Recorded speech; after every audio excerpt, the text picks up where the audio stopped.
이제부터 그 실전 모의고사 3회 마지막 회 시작하도록 하겠습니다. 1번 문제 그 한국교육사 문제고요. 조선시대 교육기관에 대한 설명을 옳지 않은 것은? 이라고 물어보고 있는데 향교는 문묘와 명륜단을 둔 지방의 대표적 교육기관이었다라고 해서 왜 이 시기에 이제 그 교육기관들이 문묘 겸전의 형태로 이루어지고 있었잖아요. 근데 이제 나중에 또 말씀을 드리겠지만 우리가 이제 사부학당이라고 할 때는 이제 그 가장 큰 특징이 그 문묘가 없었다는 거죠. 이제 그 부분은 여러분들이 꼭 기억하셔야 되고요.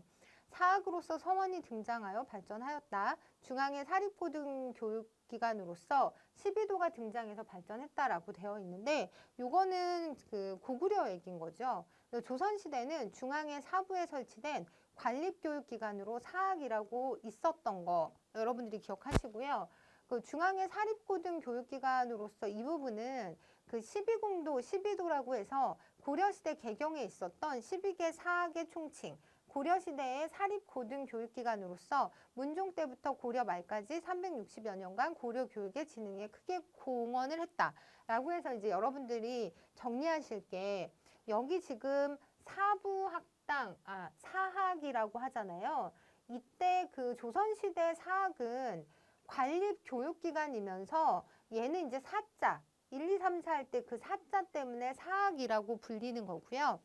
고려시대의 12개 사학이라고 할 때는 요거는 이제 사립학교 할 때 그 사자잖아요. 그래서 여러분들이 요 12개 사학하고 조선시대 중앙에 있었던 사부학당을 좀 구분하셔서 정리를 하셔야 되고요. 그리고 얘가 이제 중등교육기관이었다면 이 밑에 12공도 같은 경우는 사립고등교육기관의 성격을 갖고 있었다라는 것까지 정리를 하시면 좋을 것 같아요. 그래서 얘는 조선시대를 물어보고 있기 때문에 고려시대 내용인 3번이 옳지 않은 거고요. 향교와 비슷한 수준의 교육기관으로 이제 사학이 있었다. 요게 이제 조선시대에 중앙에 설치된 관립교육기관, 지방에는 향교, 똑같이 중등교육기관으로 여러분들이 정리하시면 되고, 향교나 사부학당, 사학이나 관립의 형태를 갖고 있었다라고 하는 거 정리하셔야 되고요. 그런데 이제 제가 넘어가기 전에 여기서 이제 얘만의 특징은 뭐였냐면 자체 문묘를 갖고 있지 않았다라는 부분도 되게 중요한 특징이어서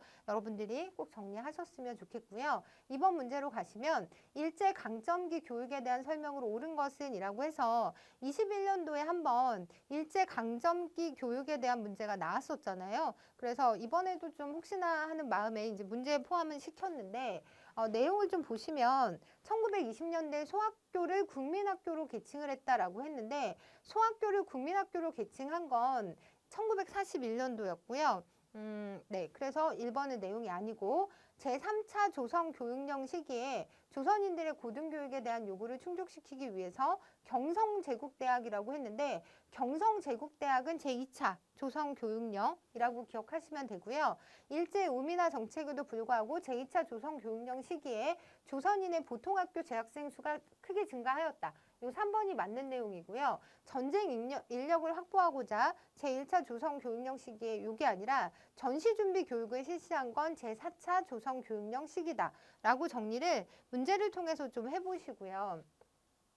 이거 관련해서 제가 21년도 문제를 좀 보여드리자면 문제가 이렇게 나왔었죠. 보통학교의 수업 연한은 6년으로 한다. 지역의 상황에 따라 5년 또는 4년으로 할 수 있다라고 해서 1차 일제강점기 시기에 그때 이제 6년에서 4년으로 줄였던 보통학교의 수업 연한을 다시 늘리잖아요. 그 3.1절 운동을 기점으로 해서 육아 정책을 피던 시기였기 때문에 6년으로 다시 복귀를 시키고 이 시기에 전문교육은 전문학교령, 대학교육 및 그 예비 교육은 대학령에 의한다라고 해서 경성제국대학도 설치됐던 시기. 그래서 이게 답이 2번이었던 문제였거든요. 이것도 정리를 좀 하자면 제1차는 보통학교 수업 연한을 단축시켰다. 이게 가장 큰 특징이고요. 2차 같은 경우는 조선어 필수 과목으로 지정을 하고 경성제국대학을 설립하고 그리고 여기 나온 것처럼 그 단축시켰던 수업 연한을 6년으로 다시 늘렸다라고 하는 부분. 그리고 제3차 때는 조선어를 필수 과목에서 다시 선택 과목으로 바꿉니다. 그리고 1년 후에 폐지가 되고요. 교육기관명을 변경했는데 소학교, 중학교, 여자고등학교로 변경을 시키고요. 이 소학교는 아까 앞에서 살펴본 대로 다시 1941년도에 국민학교라는 명칭으로 바뀌게 된다라는 것까지. 그리고 제4차는 전시 동원 체제로 바뀌어서 조선어나 역사 교육을 금지하던 시기였다라고 해서 각각의 차수별로 일제 강점기 조선 교육령의 특징을 알아두실 필요가 있어서 제가 이 문제를 포함시켰다고 이제 이해하시면 되고요. 3번 문제 보시면 교육 철학 사조와 그 내용으로 옳지 않은 것은 이라고 해서 분석적 교육 철학은 교육적 언어의 의미를 분석하고 교육적 개념을 명료화하는 데 초점을 두었다. 이거 맞는 내용 정리해 놓으시면 되고요. 본질주의는 형이상학과 신학이 고등교육의 교육과정 이렇게 되어 있는데 이게 아니라 본질주의 하시면 여러분들 인류의 전통과 문화유산을 소중히 여기는 어떤 관점이다라고 보시고요. 교육을 통해 문화의 주요 요소들을 다음 세대에 전달할 것을 강조하는 개념이다 라고 정리를 하시고 그 인류의 전통과 문화유산이 이제 교과서에 고스란히 이제 수록돼 있다고 보는 관점인 거죠. 그게 이제 본질주의 라고 생각을 하시면 되고 항존주의는 미국 사회의 진보주의 교육운동을 비판하며 등장한 보수적인 교육 철학 이념이고 포스트 모더니즘은 사회의 이질성과 다원성을 의식하고 인정하는 교육을 강조하였다라고 해서 각각의 그 교육 철학이 갖는 특징들은 여러분들이 꼭 이제 큰 틀에서 기억을 하고 계셔야 되고요. 항존주의 같은 경우에 이제 조금 더 부연 설명을 드리자면 교육에서 전통과 고전의 원리를 강조하고 불변의 진리를 인정하는 개념이다라고 보시면 될 것 같습니다. 4번 문제에는 이제 다음에 해당하는 교육 철학의 기능을 물어보고 있는데 이것도 이제 교육학적인 어떤 마인드, 여러분들의 어떤 그 배경 지식을 위해서 제가 출제한 문제인데요. 보시면 교육에 관한 새로운 이론이나 설명 체계를 구안해서 제시하는 활동, 교육의 이론적 실천적 문제를 해결하기 위한 대안적 의견이나 가설을 창출하려는 노력, 이런 걸 우리가 사변적 기능이라고 하거든요. 좀 각각을 좀 살펴보자면 일단 분석적 기능은 그 앞에서도 나와 있지만 용어나 개념의 의미를 명료화하는 것을 얘기하는 거잖아요. 그리고 사변적 기능은 여기 문제에 나와 있는 이런 내용을 얘기하는 거고 평가적 기능이라고 할 때는 이미 알려지고 발견된 사실들의 가치를 부여하는 거. 가치를 부여하고 판단하는 걸 우리가 평가적 기능. 그래서 교육평가에서 평가는 가치 중립적이 아니라는 말씀도 많이 드렸었는데 이 평가는 가치를 부여하는 과정이다. 그리고 통합적 기능이라는 건 여러 의미체계 사물과 사실의 관계를 검토해서 이를 전체적으로 이해하는 걸 우리가 이제 통합적 기능이라고 하고 이것 외에도 규범적 기능이라는 건 많이 들어보셨잖아요. 저도 얘기 많이 했었는데 규범적 기능이라고 할 때는 가치, 행위, 판단의 기준을 제시하는 것을 얘기한다 라고 해서 나머지는 여러분들이 좀 알고 계실 것 같은데 사변적 기능은 좀 낯설 것 같아서 이 문제를 통해서 좀 이해를 하셨으면 좋겠어서 보여드리는 문제고요. 앞으로 이제 철학의 사변적 기능이라고 할 때는 새로운 이론이나 설명 체계를 구안하거나 어떤 대안적 의견이나 가설을 창출하려는 노력을 얘기할 때 철학의 사변적 기능이다라고 얘기할 수 있다는 거 이해하고 넘어가면 좋겠습니다. 그리고 다음 문제 5번 문제인데 상담 이론과 그 특징으로 옳지 않은 것은 이라고 해서 이 상담도 각각의 큰 틀에서 어떤 특징을 갖고 있는지를 여러분들이 알고 계시는 게 중요하잖아요. 그래서 일단 정신분석 상담은 가장 중요한 키워드 중에 하나가 무의식 세계, 무의식을 의식화해서 자아의 문제 해결 기능을 강화하는 것이 목표고요. 그리고 행동적 상담은 부적응 행동을 약화시키고 제거하고 적응 행동을 형성 강화하는 체계화된 학습 이론을 적용한다. 이것도 맞는 내용이고요. 답이 이제 3번인데 얘를 그냥 정답으로 이제 맞는 걸로 보자면 인지적 상담 이론은 불안을 유발하는 비합리적인 신념을 변화시키고 문제를 해결할 수 있도록 상담자의 중재를 강화하는 이론. 그러니까 인지적이라고 할 때 비합리적인 신념을 논박하고 인지적으로 풀어낸다라고 이해하시면 될 것 같아요. 그리고 형태주의 상담은 지금 상황에서 무엇을 경험하는지를 중시하고 내적 욕구와 외적 욕구에 따라 정경과 배경이 바뀐다라는 요 포인트. 그러니까 정경 배경이라는 얘기가 나오면 행태주의 상담이라고 보시면 될 것 같아요. 이게 이제 그 행태주의가 전체를 보는 그런 관점이잖아요. 그래서 그 정경과 배경을 여러분들이 키워드로 기억하시면 좋을 것 같습니다.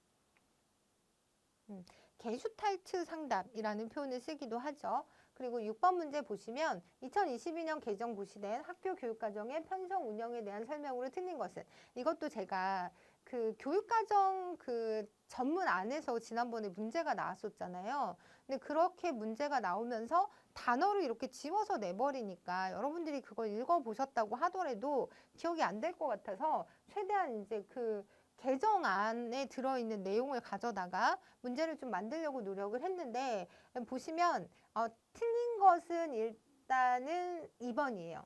2번인데 나머지 것들을 좀 같이 보자라는 의미로 만든 문제거든요. 그래서 1번을 보시면 초등학교 1학년부터 중학교 3학년까지의 공통교육과정과 고등학교 1학년부터 3학년까지의 학점 기반 선택 중심 교육과정이라는 표현을 기억하시는 게 중요합니다. 그러니까 고교 학점제가 들어가기 때문에 고등학교 1학년부터 3학년까지를 학점 기반 선택 중심 교육과정이라고 표현할 수 있는 거죠. 그리고 2015 개정 교육과정에서 쓰던 공통교육과정 공통과목이라는 부분은 그대로 들어있어요. 그래서 그거 좀 이해하시고요. 2번은 뭐가 틀렸냐면 교과와 창의적 체험활동의 내용 배열은 반드시 따라야 할 학습 순서를 의미하는 것이므로 조정하여 운영할 수 없는 게 아니라 조정해서 운영할 수 있습니다. 보시면 반드시 따라야 할 학습 순서를 의미하는 건 아니에요. 그러니까 그거에 준해서 하면 좋다라고 얘기하는 거지.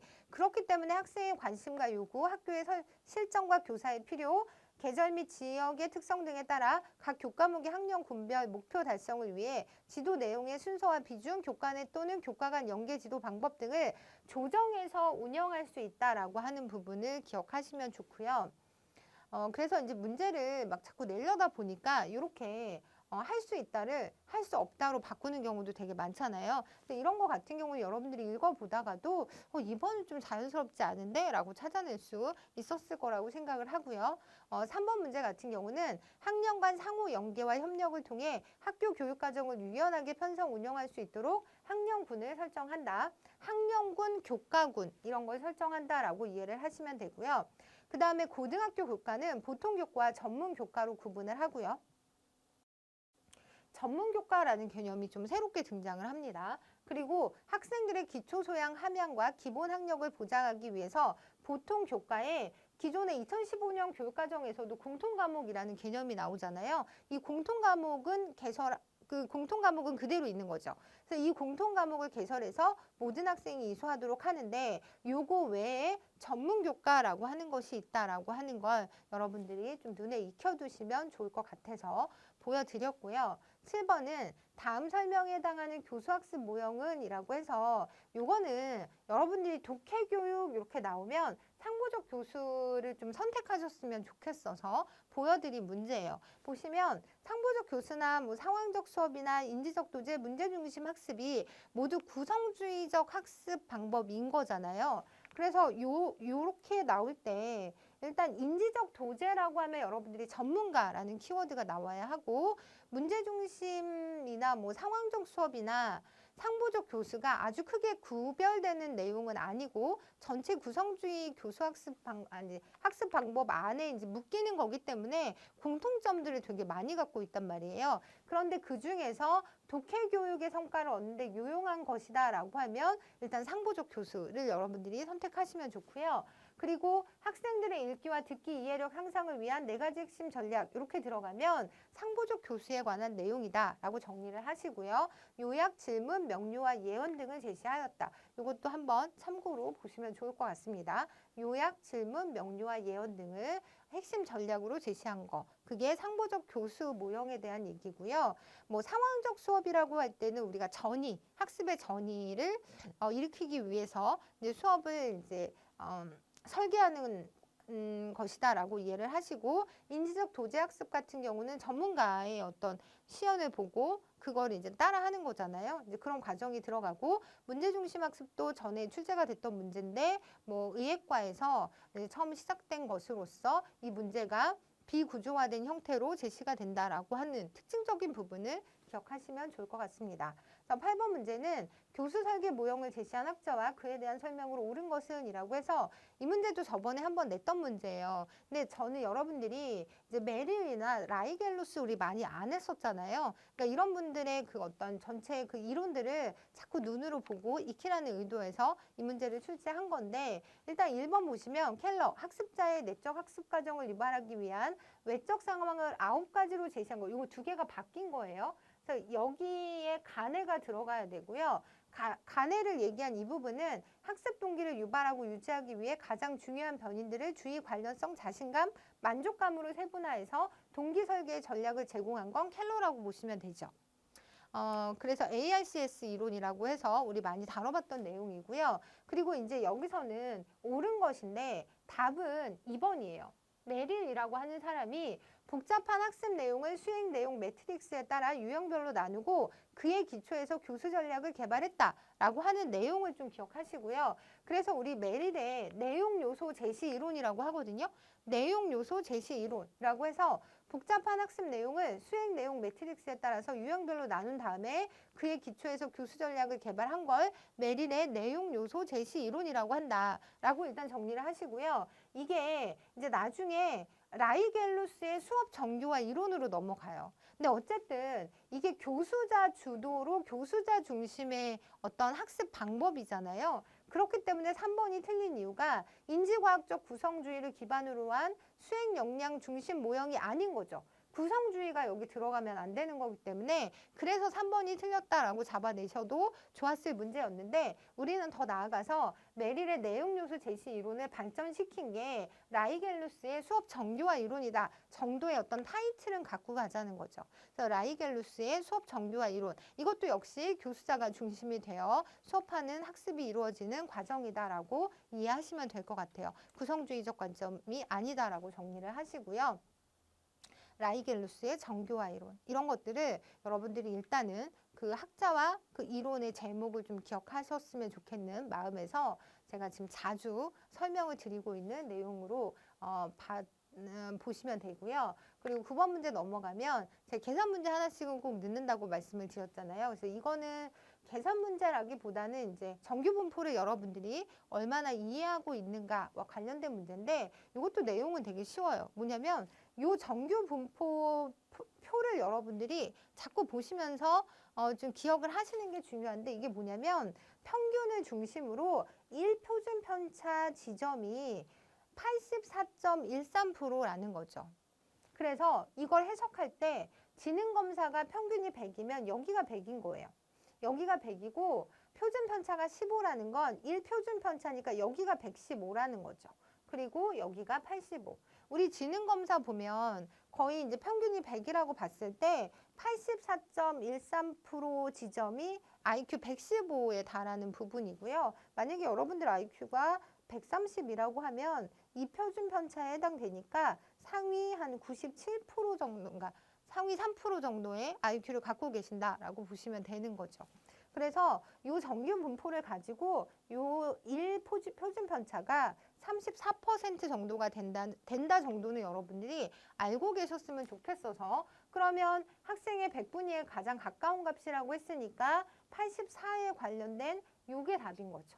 이 정도는 좀 찾으실 수 있어야 될 것 같아서 문제로 보여드렸고요. 그 다음에 12번 문제는 우리나라 평생교육제도에 대한 설명으로 옳은 것은 이라고 물어보고 있는데, 이것도 좀 헷갈릴 수 있어서 제가 보여드리는 건데, 학점은행제에서는 표준교육과정을 정하고 있지 않다라고 했는데, 그러면 우리가 그 학점에 기반해서 학위도 주고 할 텐데 이 표준교육과정이 있어야 되잖아요. 그래서 우리나라 그 학점은행제 관련 사이트에 들어가면 표준교육과정은 평가 인정과 학점 인정의 기준에 관한 사항을 학습자 교육훈련기관에 안내하기 위해서 교육부 장관이 고시하는 학점은행제 교육과정입니다라고 이렇게 나와 있잖아요. 그래서 그 학점은행제도 표준교육과정을 정하고 있다라고 이해를 하시고요. 독학학위제에서는 일정한 학습 수준을 보장할 수 있는 자격이나 학점을 취득한 경우에 부분적으로 시험을 면제받을 수 있다라고 해서 이것도 제가 많이 이제 말씀드렸던 내용이고요. 네, 그렇게 이해하시면 되고, 그리고 평생교육사 자격증은 평생교육 업무를 전문적으로 수행하는 데 필요한 자격이고 국가에서 부여하는 자격증인 거죠. 그리고 우리나라 평생학습도시 운동은 중앙정부 수준이 아니라 1999년도 경기도 광명시가 최초로 평생학습 도시를 선언한 후 국가 단위의 학습도시 사업이 전개되고 있기 때문에 최초의 중앙정부 수준이 아니라 일단 지방자치 에서 지방자치 도시, 그러니까 지역 도시, 광명시가 최초로 이제 도시를 선언한 후에 그 이후에 이제 확장된 개념이 있다라고 이해하시면 좋을 것 같아요.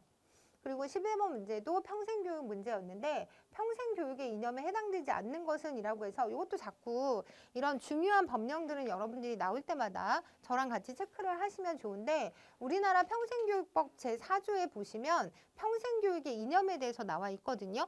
첫 번째, 모든 국민은 평생교육의 기회를 균등하게 보장받는다. 평생교육은 학습자의 자유로운 참여와 자발적인 학습을 기초로 이루어져야 한다. 세 번째, 평생교육은 정치적 개인적 편견의 선전을 위한 방편으로 이용되어서는 안 된다라는 규정도 있고요. 네 번째, 일정한 평생교육과정을 이수한 자에게는 그에 상응하는 자격 및 학력 인정 등 사회적 대우를 부여하여야 한다. 그래서 뭐 학점 인정, 독학사 시험을 통한 뭐 학위 수여 이런 것들이 다 이에 대한 일환으로 이루어지고 있는 거잖아요. 그래서 여기서 답이 1번 내용은 없다는 거죠. 대신 나머지 내용은 여러분들이 자꾸 보시면서 익숙하게 해놓으시면 좋을 것 같습니다. 그리고 제가 이번에 이제 교육법 관련해서 문제를 여기 많이 포함을 안 시켰는데 그거는 앞에 국가직에서 되게 많이 다뤘던 부분들이 또 있어요. 그러니까 여러분들이 그거랑 이거랑 같이 해서 이제 준비를 하시는 게 골고루 균형 있게 지방직 대비 시험 대비를 하실 수 있을 거라고 생각이 돼서 한 번 더 말씀을 드리고요.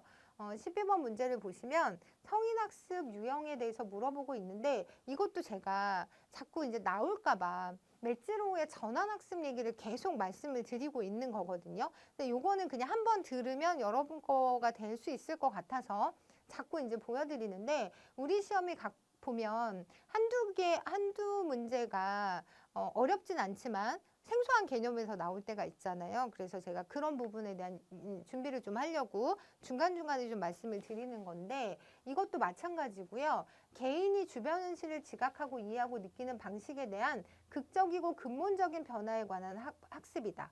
그러니까 뭔가 우리의 관점이 바뀌는 것에 따른 그런 어떤 학습이 이루어져야 된다. 기존에 겪은 경험의 의미를 재해석하고 새로운 의미를 만들어가는 비판적 성찰을 필수적인 과정으로 봅니다. 비판적 성찰, 그리고 주장에 대한 논쟁과 증거를 검토하는 담론 과정과 학습에서 습득한 결과를 행동으로 옮기는 과정을 중시한다. 요 세 가지로 이루어지는 게 맷지로우의 전환학습이라고 요거를 기억하시는 게 되게 중요해요. 그리고 얘는 개인이 가진 많은 기본적인 가치와 가정들이 학습을 통해 변화하는 하나의 과정을 의미하고 전환학습을 통해 전환되는 것이 관점이 이제 전환되는 거죠. 아무래도 성인학습으로 넘어가다 보면 그런 어떤 전환학습이 되게 필요하다라고 이해를 하시면 되고요. 이 과정을 방금 살펴본 대로 비판적 성찰 그리고 담론 행동의 단계로 구분하고 있다 정도만 일단 기억하시면 될 것 같아요. 그래서 성인학습 유형에 있어서 맷지로의 전환학습, 관점의 전환을 가져오는 그런 변화에 관한 학습이다라고 이해를 하시면 이걸로도 충분할 것 같거든요. 그래서 그렇게 이해하시면 될 것 같고요. 13번 개인차에 대한 설명으로 옳지 않은 것은 이라고 해서 이것도 그렇게 어렵진 않지만 자꾸 이제 보시는 게 좀 도움이 될 것 같아서 문제에 포함을 시켰는데 일단 보시면 결정적 지능은 경험에 따라 변화될 수 있다. 이게 그 유동적 지능과 결정적 지능에 대한 얘기잖아요. 그래서 결정적 지능이 환경에 의해서 결정되는 지능, 유동적 지능은 유전적으로 부여받은 지능 이렇게 이해하시면 되고 그래서 이거는 맞는 내용이고요. 창의적인 사람은 모호성을 잘 견디고 과제 집착력이 높은 경향이 있다. 이것도 맞는 내용.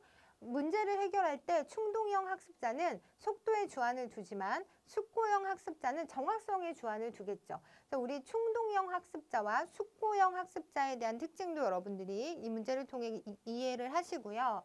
답은 4번인데 이게 장독립형 학습자와 장의존적 학습자가 있잖아요. 그런데 독립형 학습자다 보니까 이러면 독립적으로 지각을 해야죠. 그래서 여기 자체에서도 모순이 있기 때문에 얘는 답이 4번인데 요걸 좀 자세히 좀 살펴보자면 장독립형, 장의존형으로 나누고요. 장독립형은 분석적으로 지각을 하고 장의존적은 전체적으로 지각을 합니다. 요걸 이제 기본 틀로 해서 나머지 내용을 이해하시면 되는데 여기서 이제 좀 중요한 게 이 사람들은 자신이 구조화할 수 있죠. 장독립형의 사람들은. 그리고 장의존형인 사람들은 구조화를 할 수 없기 때문에 막 이렇게 다 섞여 있기 때문에 구조화된 것이 필요하다라고 하는 부분 요거를 좀 가지고 뒤로 넘어가서 우리 예전에 그 테마 37 할 때 대표 문제 한번 볼 건데요. 인지 양식을 장독립적 양식과 장의존적 양식으로 구분할 때 우리가 이제 장독립적이라고 할 때는 분석적으로 그거 하나를 지각한다라고 보시면 되고 장의존은 이제 같이 전체적으로 지각하는 그런 학습자라고 보고요. 장독립적, 분석적으로 지각하는 학습자의 일반적인 특성으로 옳은 것은 이라고 했을 때 분석적으로 처리할 거고요. 개별학습보다 협동학습이 아니죠. 그래서 일단 이건 답이 1번이고 나머지는 의존형, 비구조화된 과제의 수행에 어려움을 겪습니다. 이거는 장의존적 학습자인 거죠. 그래서 구조화된 것이 필요하다. 장독립적인 경우는 자신이 구조화시킨다. 이런 식으로 물론 이 문제는 이 안에서도 여러분들이 한 개와 세 개를 나눌 수 있었던 문제였긴 했는데 이런 개념들이 있다라고 하는 것도 알고 계시면 좋을 것 같아서 제가 보여드리고요. 14번 문제. 제가 이 문제 낼까 말까 고민을 좀 하다가 국가교육위원회가 이제 출범이 됐잖아요. 그래서 이 국가교육위원회랑 교육위원회는 완전 다른 개념인 건 아시죠? 그래서 우리나라 교육위원회는 2014년 이후로 이제 지방의회의 그 교육위원회가 상임위원회 형태로 이제 존재하는 거고, 그 예전에 있던 그 교육위원회는 폐지가 된 상태예요. 그거랑 완전 다른 개념으로 이 국가교육위원회는 뭐냐면 중장기 교육제도와 교육 여건을 개선하기 위한 10년 단위의 국가교육 발전 계획을 수립하기 위해서 이번에 새롭게 이제 나타난 그런 위원회라고 생각하시면 되고, 그리고 지금 뭐 국가교육위원회와 교육부와 시도교육청과의 관계를 두고도 이 역할과 관련해서 많은 얘기들이 나오고 있잖아요. 그렇지만 그래도 여러분들이 적어도 이제 국가교육위원회가 출범이 됐고 얘가 어떤 기능을 갖고 있는지는 좀 알고 계셔야 될 것 같아서 이 문제를 포함을 시켰는데, 보시면 이제 중장기적인 어떤 계획을 수립하는 그런 역할을 하고요. 그리고 유치원, 초등학교, 중고등학교 교육의 기반이 되는 국가교육과정의 기준과 내용에 관한 사항을 정합니다. 그리고 교육정책에 대해 국민의 다양한 의견을 수렴해서 조정하는 역할. 이 세 가지 역할이 국가교육위원회에 부여한 가장 큰 역할이라고 보시면 되고요. 이런 어떤 시행계획을 수립하고 추진하는 건 이제 교육부의 역할이기 때문에 이걸 좀 분리해서 여러분들이 4번을 고르시면 되고요. 요거 관련해서 이제 법률, 그러니까 어떤 모든 제도나 이런 것들은 이제 법률에 의거해서 만들어지잖아요. 그래서 국가교육위원회 설치 및 운영에 관한 법률을 보시면 얘가 2022년 7월 21일부터 이제 시행이 되었던 그 법률인데, 위원회의 구성 같은 경우는 상임위원 3명을 포함해서 21명의 위원으로 구성이 됩니다. 이 정도 기억하시면 좋을 것 같아요. 그리고 위원회 임기는 3년으로 하고 한 차례 연임할 수 있고, 그리고 국가교육발전계획 수립 등이라고 해서 위원회는 제10조 제1항 제1호에 따른 국가교육발전계획을 10년마다 수립하여야 한다라고 하는 부분, 그리고 위원회는 위원장이 필요하다고 인정할 때 또는 재적위원 4분의 1 이상의 요구가 있을 때 위원장이 회의를 소집할 수 있다라고 해서 이제 좀 중요한 내용만 제가 발췌를 해서 보여드리는 거고요. 그냥 여러분들은 우리가 기존에 알던 교육위원회와 전혀 다른 성격의 국가교육위원회가 이번에 새로 생겼고, 그 국가교육위원회가 하려는 역할은 중장기적인 교육발전 계획을 수립해서 뭔가 교육계획이 일관성 있게 정권이 바뀌더라도 좀 진행될 수 있게 되어야 한다라는 그런 취지에서 생겨난 제도다라고 이해를 하시면 될 것 같아요. 그래서 이 문제 혹시 몰라서 제가 포함을 시켰으니까 요거 보시면 될 것 같고요. 15번 문제로 넘어가면 다음은 에치오니의 조직 유형론의 기준과 예시를 나타낸 것이다 라고 해서 이제 바르게 들어갈 것은 이라고 하고 있는데, 요거는 이제 제가 교재에서도 많이 보여드렸던 내용이고요. 우리가 이제 조직 유형을 분류할 때 권력의 유형, 그 다음에 참여 형태에 따라서 이렇게 나눌 수 있다는 거죠. 그래서 권력의 유형이 강제적인지 보상적인지 규범적인지, 그리고 참여 형태가 소외적인지 타산적인지 도덕적인지에 따라서 이거는 이제 표현 방식이 조금 다를 수 있는데, 요거에 따라서 강제적 조직, 공리적 조직, 규범적 조직으로 나눌 수 있다. 그래서 여기 이제 학교가 들어가고, 여긴 기업이 들어가고, 여긴 형무소 같은 게 들어간다라고 보시면 되는데, 그래서 기업 같은 경우는 도덕적인 부분이기 때문에 뭐 헌신, 교도소, 보상, 일반 회사. 그래서 답은 2번이거든요. 그래서 이 각각이 들어가는 내용들을 여러분들이 이번에 정리하시면 좋을 것 같고요. 16번은 던의 정책평가 기준과 그에 대한 설명을 옳은 것은, 이것도 꼭 나올 거다라는 개념보다는 이제 저는 여러분들이 우리가 능률성이라고 할 때, 효과성이라고 할 때 이런 개념들이 갖고 있는 의미를 전반적으로 알고 계셨으면 좋겠다는 마음에서 출제한 문제고요. 그래서 우리가 능률성 이제 옳은 것을 이제 골라야 되니까 여기를 먼저 보고 들어갈까 봐요. 그래서 보시면 우리가 적절성이라고 할 때는 정책 목표가 바람직한 것이냐라고 할 때 적절한가? 효과성은 목표를 달성했느냐, 얼마나 효과적이냐, 뭐 이거잖아요. 그리고 능률성은 효과를 산출하는데 투입된 것과 산출된 것의 비를 우리가 능률적이다라는 표현을 쓰고요.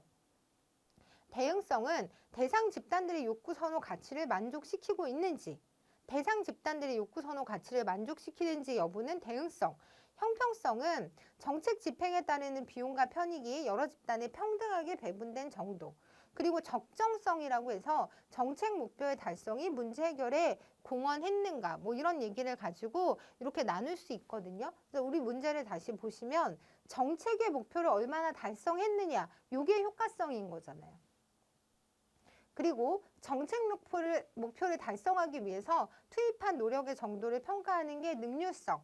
투입한 것과 산출된 비, 뭐 이런 거를 좀 보는 거니까 이게 능률성이고, 충족성은 다른 말로 하면 적정성, 그러니까 충족성이 좀 어려운 것 같아요. 충족성은 그나마 괜찮은데 적정성이라고 하면 좀 헷갈리실 수 있거든요. 그래서 충족성, 적정성은 같은 개념이다라고 생각하시고요. 정책 목표의 달성이 문제 해결에 어느 정도 공헌하고 있는가를 평가하는 것이고, 여기서 보시면 정책 목표의 달성이 문제 해결에 공헌했는지, 이게 얼마나 적정하게 작용했는지, 충족시켰는지, 충족성으로 기억하시는 게 좋을 것 같아요. 그러니까 충족성과 적정성을 같은 개념으로 놓고 충족시켰는가라고 봤을 때 우리가 충족성이라고 얘기를 하고요. 적합성, 이거는 정책의 결과가 특정 집단의 요구, 선호, 가치 등에 어느 정도 부합하는가. 그러니까 특정 집단, 대상 집단이 나오면 대응성이라고 이해를 해야겠구나라고 해서 이게 좀 어려운 개념이다 보니까 여러분들이 문제 안에서 몇 가지만 정리를 해두고 나머지를 지워나가면 되는 거잖아요. 그래서 이런 주요 개념들을 여러분들이 기억하시면 도움이 될 것 같고요. 17번 문제는 지방교육재정 교부금 얘기를, 이거는 진짜 아무리 해도 지나치지 않은 게 막상 문제는 되게 쉬운데 이런 문제가 나오면 되게 당황하실 수 있잖아요. 그래서 자꾸 제가 보여드리는 것 중에 하나인데, 여기서 지금 옳지 않은 것을 물어보는데 이런 문제는 항상 답은 되게 어처구니 없이 굉장히 쉬운 경우에 문제를 이제 답을 볼 수 있는데, 얘는 지금 뭐가 틀렸냐면요. 여기.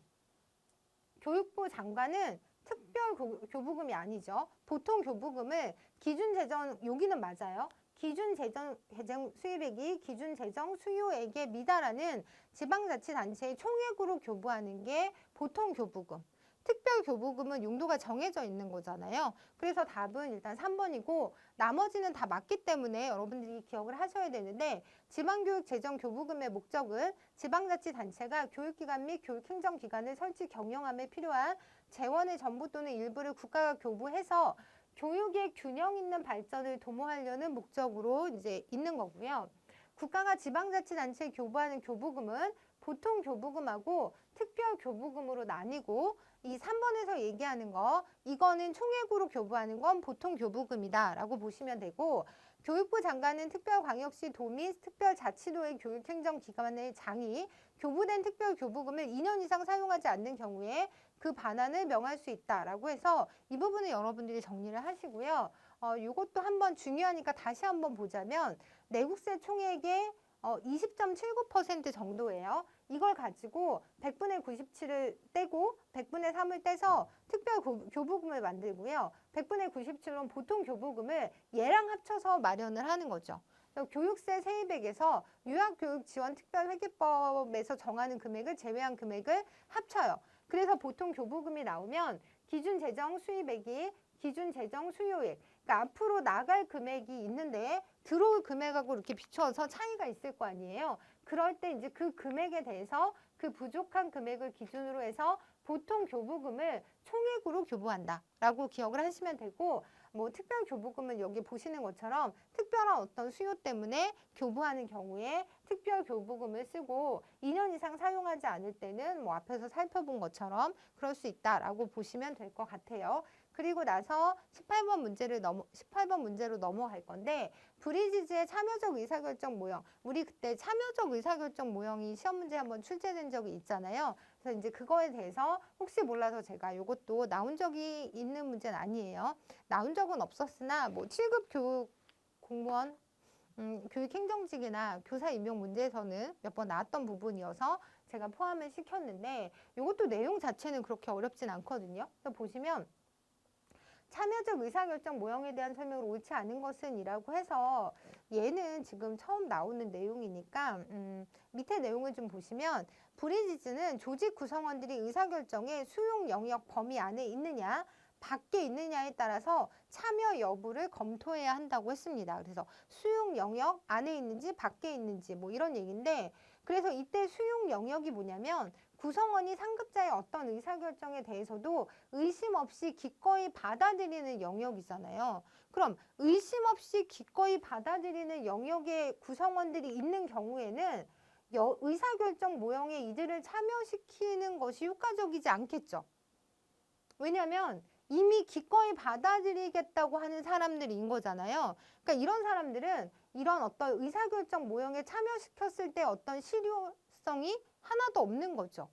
기꺼이 받아들일 준비를 하고 있기 때문에. 그래서 얘는 오히려 답이 의외로 2번이 답이었고요. 논리적으로도 그렇잖아요. 그리고 이제 3, 4번은 뭐냐면 이제 두 가지 준거를 가지고 수용 영역을 기준으로 참여를 시킬지 안 시킬지를 결정을 하거든요. 이 이론 자체가. 적절성 검증이라는 건 뭐냐면 결정한 사안에 대해서 구성원이 개인적인 이해관계가 있는가를 따지는 걸 적절성 검증이라고 하고 뭐 교육정책 문제에 있어서 교사는 개인적인 이해관계가 있는 거잖아요. 그리고 전문성 검증이라는 건 구성원이 결정에 기여할 수 있는 충분한 지식과 경험을 갖고 있는가를 따지는 것이라고 해서 이 두 가지를 가지고 참여를 시킬지 말지를 결정을 하는 거거든요. 그래서 보시면 이거 먼저 보고 가면 구성원이 전문성도 없고 이해관계도 가지고 있지 않은 경우 이 경우는 수용 영역 내부에 있게 되므로 의사결정 모형에 참여시킬 필요가 없게 되는 거죠. 이거는 이렇게 이해를 하시고요. 이게 이제 그 교육행정 교재에 나와 있는 내용이거든요. 좀 흐려서 안 보이실 것 같긴 한데 이게 뭐냐면 수용 영역 안에 있는 경우에는 참여시킬 필요가 없다. 라고 일단 정리를 하시고요. 그리고 수용 영역의 한계 영역이라는 게 있어요.